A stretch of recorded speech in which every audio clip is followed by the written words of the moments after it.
Joe, we might as well not hide this. You guys lost an awful lot in the offseason. How did you present that to the club when you started things this spring? Very openly. Of course, we lost some very significant players on the field, and the entire bullpen is actually gone.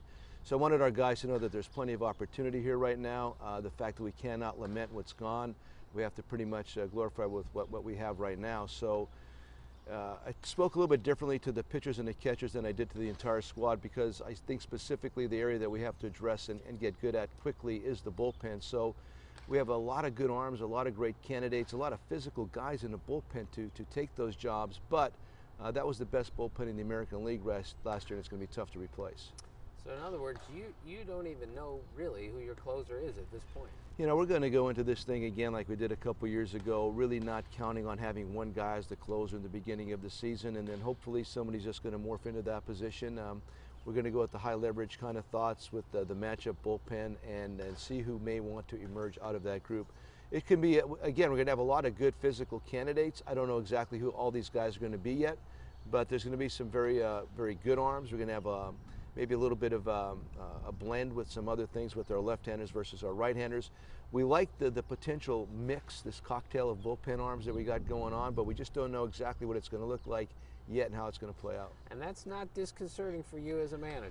Well, you know, obviously, like you saw last year, having the one guy at the end of the game, and a couple years ago with Percy at the end of the game, it truly makes your day easier.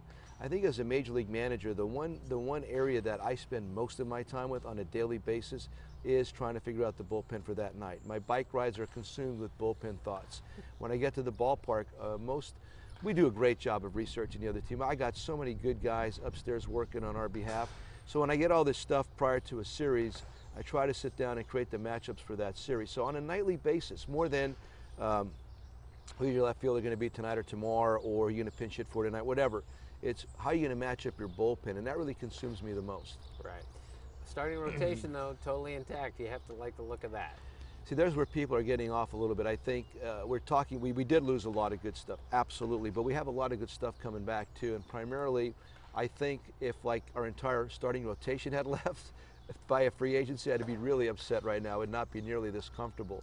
So having all those good guys coming back and then being augmented by some young guys coming up that are really kind of impressive. Whether you want to talk about Andy Sonnenstein being able to fill in as an extra guy, Alex Cobb is really impressed already here. Alex Torres, I guess they're both Alexes, I never even thought about that, is really impressed also.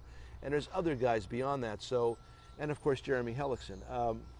It's a great group, and they're really tightly knit. I like the way they hang together. So for a lot of reasons, I have a lot of confidence in this group, and I think primarily because we believe you have to build it around the starting pitching, and we have that. Right. What's the plan at first base? First base is Dan Johnson's kind of got the inside leg right there, having been there last year, and you saw the year that he had in AAA, and then what he did with us at the end of last season. Now Koch is coming along, and Koch is really a fine first baseman, defender.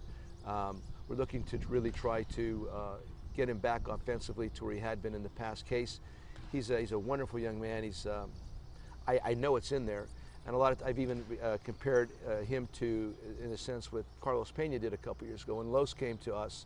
About that 20s, I like that 27, 28-year-old guy, maybe the second or third.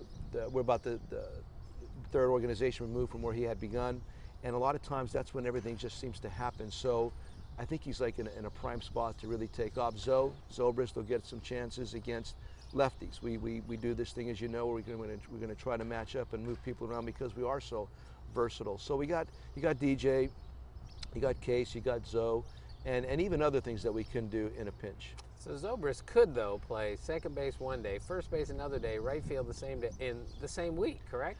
Could be in the same game as far as we're concerned. You know, that's how we do things, and absolutely. And the beautiful thing about Ben is that he does not big league you in any way, shape, or form regarding, well, listen, I've been on the All-Star team, I should have one position by now.